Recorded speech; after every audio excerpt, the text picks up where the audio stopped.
asalaamaaleykum wa rahmatullahi wa barakaatuhu mbokk yi dellusiwaat nañu tey di waxtaane waat rek li nga xam ne mooy li ñu soxal di suñu réew Sénégal muy suñu yaay ñu bëgg ko lool lool lool sax yemaluñ ko dara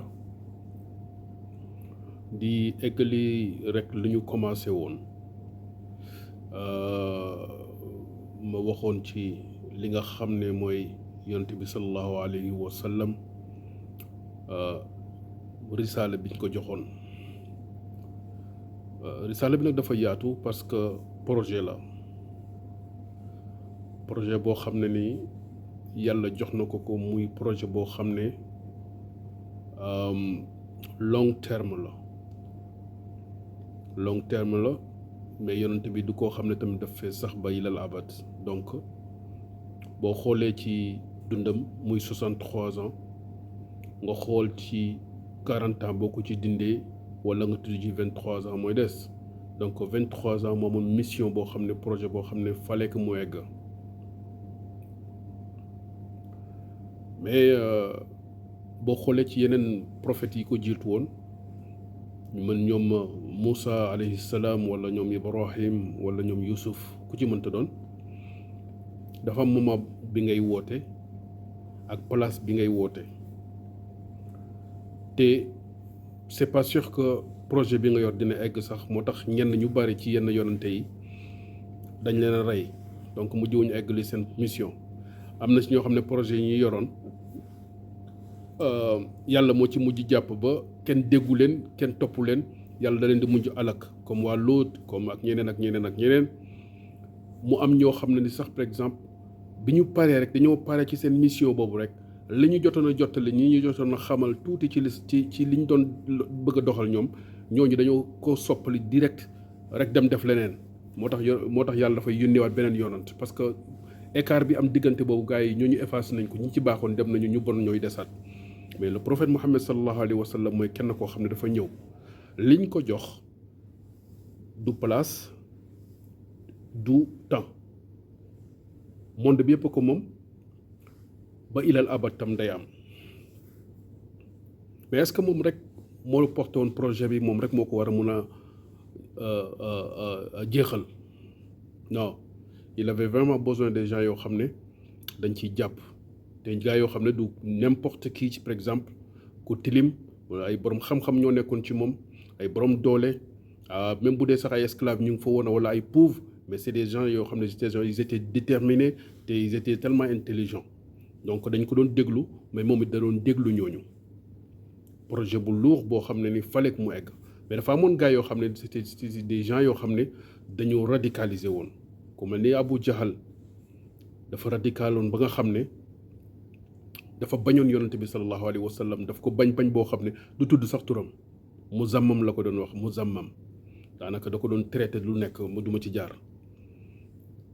ndax bañ ko bu mu ko bañ mooy tey Macky Sall ak Ousmane Sonko Macky Sall doo dégg mukk mu tudd tur Ousmane Sonko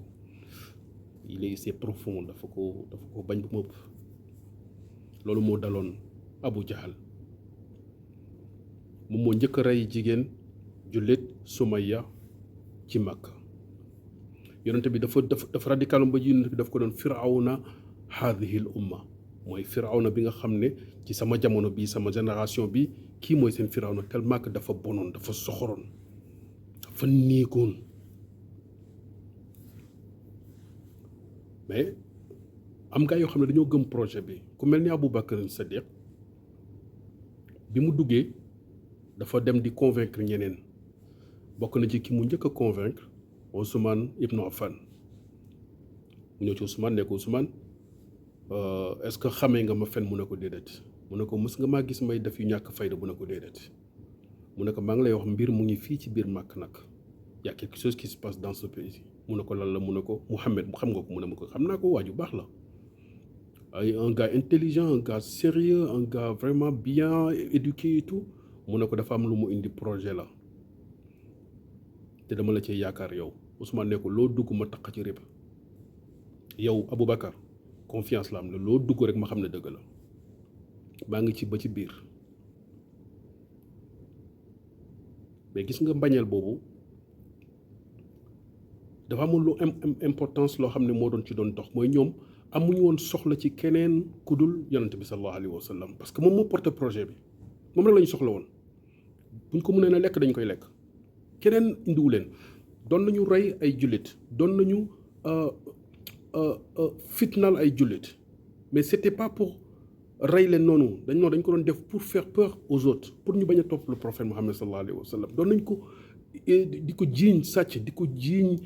ay njabarkat di ko jiiñ ay affaire c'était pour aux autres yàq deram ba du jaar dara fenkat la bu leen ko déglu c'était ça leur mission parce que boo xoolee gaddaay bi mu amee bi Ali jëlee place rasulullah sallallahu alayhi wa sallam tëdd guddi googu ñëw ñuy bëgg a rey bi ñu ñëwee fekk ñu fa yonent bi sallallahu alayhi wa sallam pourquoi ils ont pas tué Ali mënoon nañ ko rey te loolu boo ko defee dina métti yonent bi sallallahu alayhi wa sallam parce que boo reyee frère am bi nga xam ne moom moo ko fa déposé pour mu remplacer ko nga ñëw rey ko mais kooku diw bu nga ko kooku dina am naqaru xool dëkkantaan mais ils ont pas fait ça laaluñu Ali bi ñu jógee ci Ali dañ dem ci kër Abu Bakr Sadiq radiyallahu anhu bi ñu fa ñëwee fekk ko doomam bu jigéen moo leen ubbil Asma mënoon nañ ko rey dóor nañ ko sax Abu Jahl dóor na ko mbaj ba pare rëcc ko parce que ñoom c'était pas dans leurs habitudes di dóor jigéen wala di ko def yenn affaires yi dañ ci amoon kersa bon dóor na ko après jéggalu sax mais mënoon nañ ko rey famille Abu Bakr ça va toucher le prophète Mohammed sallallahu alayhi wa sallam mais defuñu ko parce que kenn rek moo leen intéressé woon mooy yonente bi sallallahu alayhi wa sallam moo taxoon ñu woote seen réunion boobu daaru nadwata ne yonente bi nan la ñu def ba liquider ko le reste ils n'ont rien à foutre Omar daf leen fekk ñoom ñu ngi toog mu ne leen maa ngi nii di dem bu fekkee ne yéen ñëpp ay góor ngeen na ma kenn topp mais kenn topp ko ils avaient peur mais en même temps ils ont dit que voilà ce gars-là c'est pas lui qui nous intéresse le prophète moo ñëpp c'est ça qui se passe maintenant le porteur de projet c'est Ousmane Sonko ñii ñu jàpp ci prison bi gars yi di ñuy dóor ak ñii ñuy rey ak ñii ñuy def yëpp ay victimes lañu rek mais benn personne moo leen intéressé moom mooy ki nga xam ne mooy Ousmane Sonko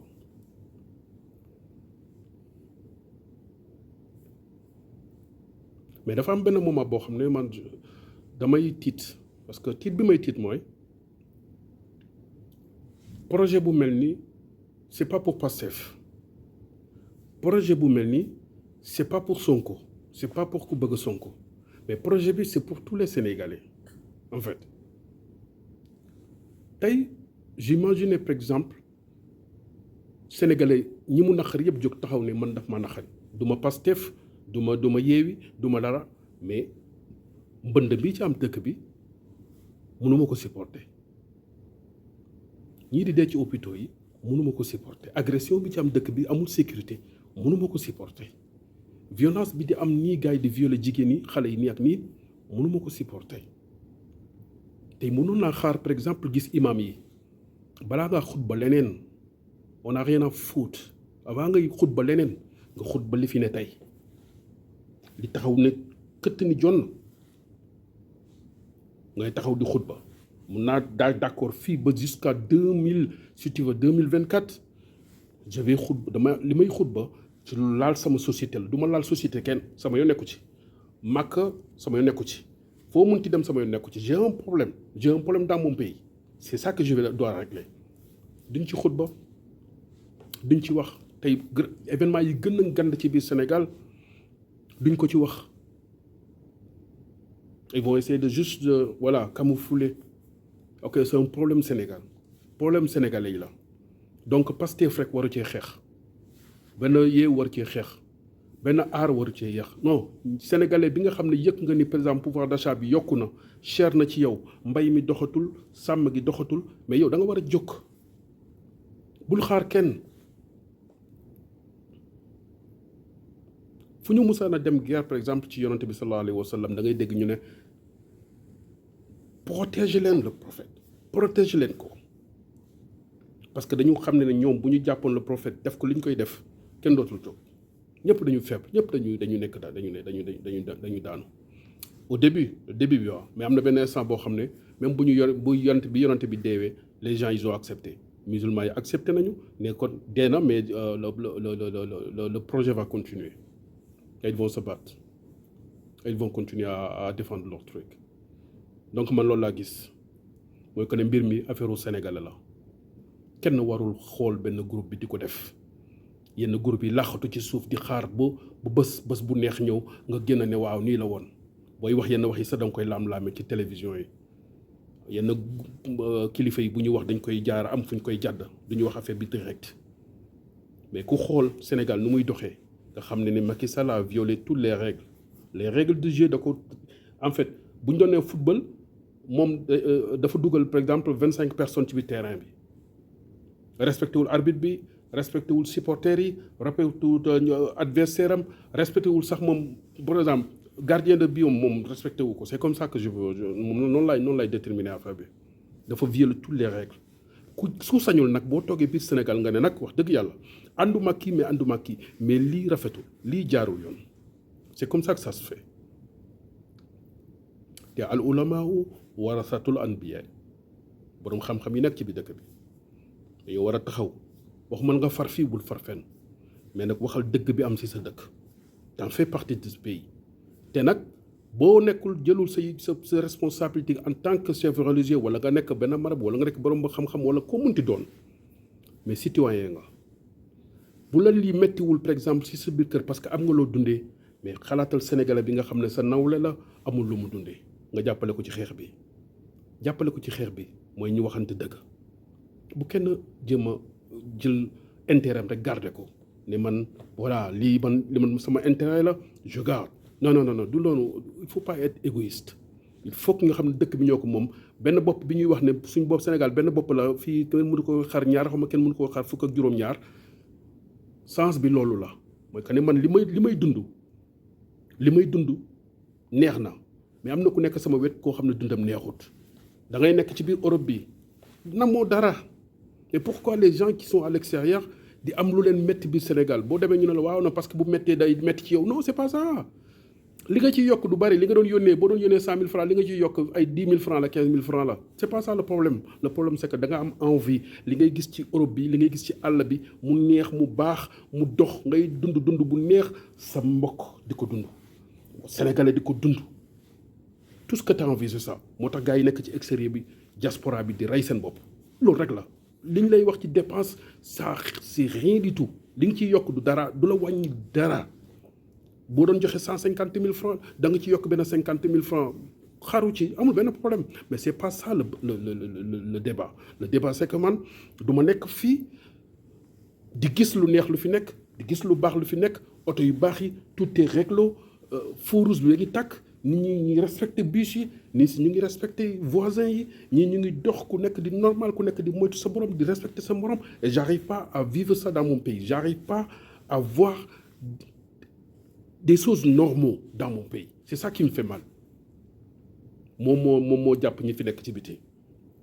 donc affaire bi c'est collectif bul topp rek sa benn affaire bu neex boo yor nga ne ñi ci des nañ dee kooku rafetul ci sénégalais parce que ñun am nañu benn jikko bu ñu yor am na benn yar bu ñu yaree am na benn culture bu ñu am loolu bokkul woon ci suñu cosaan ñun kon bu ñu ñëw ba tey ay nit di ñu ko gëmloo amul sens dañu gën a jàppale gën a jàpp te xool xam ne projet bi ñuy def nii c'est projet pour tout le monde projet ñëpp la ñëpp a ciy jàpp de loin ou de près da nga cee war a def sa wàll yàlla na yàlla def jàmm ci Sénégal yàlla defal ko mboolem jullit salaamaaleykum